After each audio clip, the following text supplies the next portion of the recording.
Assalomu alaykum, hurmatli tinglovchilar. Bugungi mavzuyimiz oliy ta'lim muassasalarida ta'limning sifat va samaradorligini oshirish bo'yicha olib borilayotgan islohotlar mavzusi.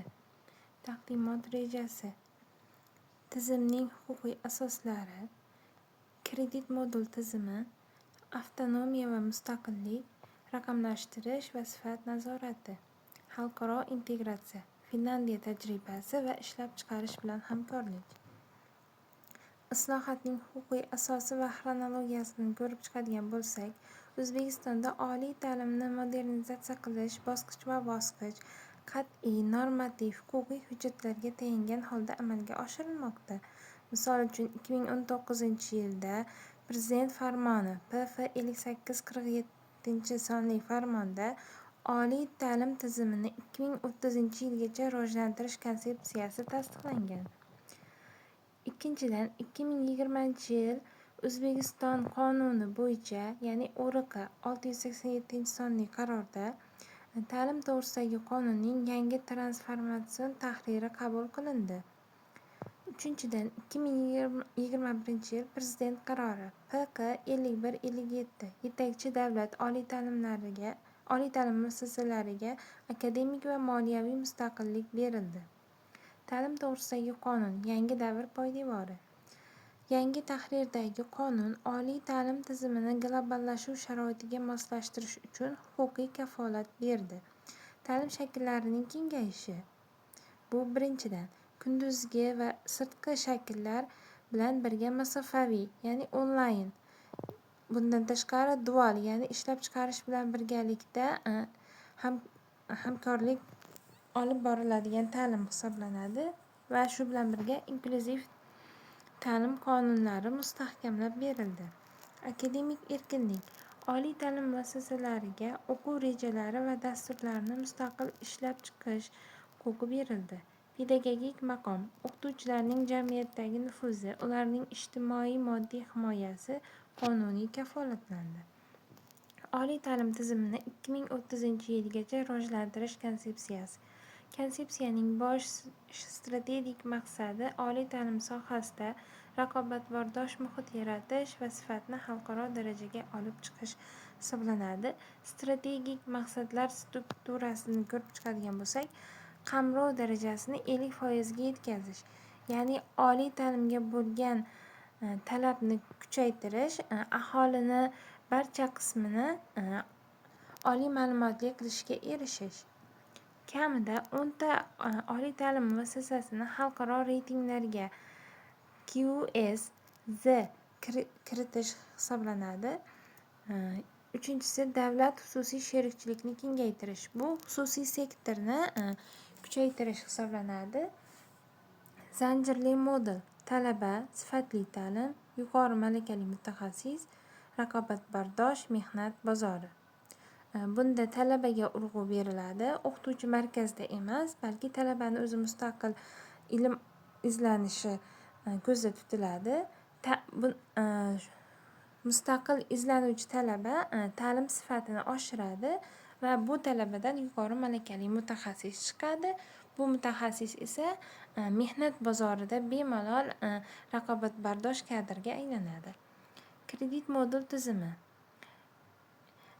ECTS va uning mohiyati. Kredit modul tizimiga o'tish talabaga yo'naltirilgan ta'limning asosiy omilidir. Bu tizim o'quv yuklamasini o'lchashning xalqaro birligi hisoblanadi. Mustaqil ta'lim ulushi, auditoriya soatlari qisqartirilib, talabaning mustaqil izlanishiga ko'proq vaqt ajratiladi. Akademik mobillik. Kreditlarning xalqaro miqyosda tan olinishi talabalarga xorijiy OTMlarda o'qishni davom ettirishga imkon beradi. O'quv yuklamasining taqsimoti. Bir kredit 25-30 soat o'quv faoliyatini tashkil qiladi. O'quv yili yuklamasi esa 60 kredit hisoblanadi. Auditoriya soati 40 soat, mustaqil ta'lim esa 60% ni tashkil qiladi. Akademik mustaqillik, sifatga erishish vositasi. O'zbekiston oliy ta'lim muassasalariga berilgan akademik mustaqillik quyidagi muhim yo'nalishlarni o'z ichiga oladi. Kvalifikatsiya talablarini mustaqil belgilash. Mehnat bozoridagi tezkor o'zgarishlardan kelib chiqib, mutaxassislik talablarini shakllantirish. O'quv rejalari erkinligi. Markazlashtirilgan o'quv rejalaridan voz kechilib, har bir universitet o'z yo'nalishi bo'yicha zamonaviy fanlarni kiritish imkoniyatiga ega bo'ladi. Darsliklar yaratish. Professor-o'qituvchilarning o'z mualliflik dasturlari va zamonaviy adabiyotlar majmuasini tezkor joriy etish. Moliyaviy mustaqillik. O'z-o'zini moliyalashtirish. 2022-yildan boshlab o'nlab yetakchi oliy ta'lim muassasalari o'z-o'zini moliyalashtirish tizimiga o'tkazildi. Bu islohot universitetlarga quyidagi imkoniyatlarni berdi. Kontrakt miqdorini belgilash, qo'shimcha pullik xizmatlar, o'qituvchilar oyligini oshirish, moddiy-texnik bazani yangilash. Korrupsiyasiz soha va antikorrupsiya komplens nazorati. Ta'lim sifatiga to'siq bo'luvchi eng salbiy omil korrupsiya hisoblanadi. Ushbu illatga qarshi kurash tizimli ravishda olib boriladi. Inson omilini cheklash, komplens nazorat tizimi va ochiqlik ta'minlanadi. Ta'lim, fan va ishlab chiqarish integratsiyasi. Nazariy bilimning o'z mehnat bozorida raqobatbardosh bo'la olmaydi. Shu sababli ta'lim strategiyasi joriy etiladi. Innovatsion hamkorlik uchburchagi bu oliy ta'lim muassasasi, ya'ni zamonaviy nazariya, ikkinchisi ilmiy markaz tadqiqot, uchinchisi korxona amaliyot o'tash o'rni. Finlandiya tajribasi. Talabalar ta'lim davrida bevosita korxonalarda amaliy loyihalar ustida ishlaydilar va bitirgan zahoti ish bilan ta'minlanadi. Nodavlat ta'lim sektori va sog'lom raqobat. Monopoliyaga chek qo'yish va raqobat orqali sifatni oshirish maqsadida xususiy va xalqaro universitetlar tarmog'i kengaytirildi.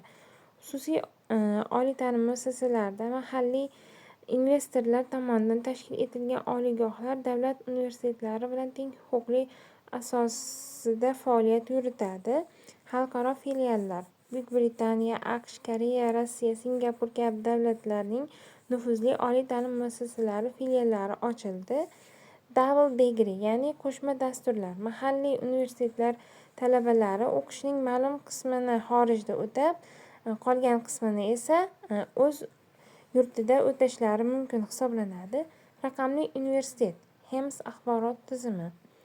HEMS bu oliy ta'lim jarayonlarini boshqarishni to'liq elektron shaklga o'tkazish hisoblanadi. Ya'ni qog'ozbozlik va sun'iy byurokratiyadan shaffof elektron boshqaruvga o'tish. Elektron reyting daftarchasi va jurnal. Bu baholar real vaqt rejimida tizimga kiritiladi va uni o'zgartirish imkoniyati yo'q hisoblanadi. Ilmiy tadqiqot faoliyati va xalqaro indekslar. Universitetlarning xalqaro nufuzi uning ilmiy salohiyati bilan o'lchanadi va bular quyidagilar hisoblanadi. Ilmiy nashr samaradorligi, oliy malakali kadrlar, spin-off korxonalari. Ta'lim sifatini nazorat qilish mexanizmlari. Nazorat yo'nalishi tashqi va ichki bo'ladi. Tashqi nazorat bu vazirlik va ta'lim inspeksiyasi tarafidan olib boriladi. Ichki nazorat esa oliy ta'lim muassasasining ta'lim sifatini nazorat qiluvchi bo'limi orqali amalga oshiriladi. Yoshlar siyosati va ijtimoiy himoya. 5 ta muhim tashabbus. TTJlar modernizatsiyasi, ya'ni davlat-xususiy sherikchilik asosida talabalar turar joyini ko'paytirish. Ijtimoiy kontraktlar va grantlar. Ehtiyojmand oilalar farzandlari va xotin-qizlar uchun alohida davlat grantlari ajratish. Xalqaro tajriba transformatsiyasi. Finlandiya modeli. Dunyoning eng ilg'or ta'lim tizimlaridan biri bu Finlandiya tajribasi hisoblanadi va O'zbekiston oliy ta'lim muassasalariga bu tatbiq etish yo'nalishlari quyidagilardan iborat hisoblanadi. Tenglik va ishonch. Talaba va o'qituvchi o'rtasidagi iyerarxik to'siqlarni kamaytirish, erkin fikrlash muhitini yaratish. Fenomenga yo'naltirilgan ta'lim. Fanlarni alohida emas, balki hayotiy muammolar atrofida birlashtirib o'qish. Pedagogik avtonomiya. O'qituvchiga dars o'tish metodikasini erkin tanlash huquqini berish. Islohotlar natijasining raqamlar va dinamikadagi tahlili. Oxirgi yillarda amalga oshirilgan islohotlar oliy ta'lim tizimi miqdor va sifat jihatidan oshishiga sabab bo'ldi. Asosiy ko'rsatkichlar solishtirmasi. 2017-yildan 2026-yilgacha oliy ta'lim bilan qamrov darajasi 9% dan 40% ga oshdi.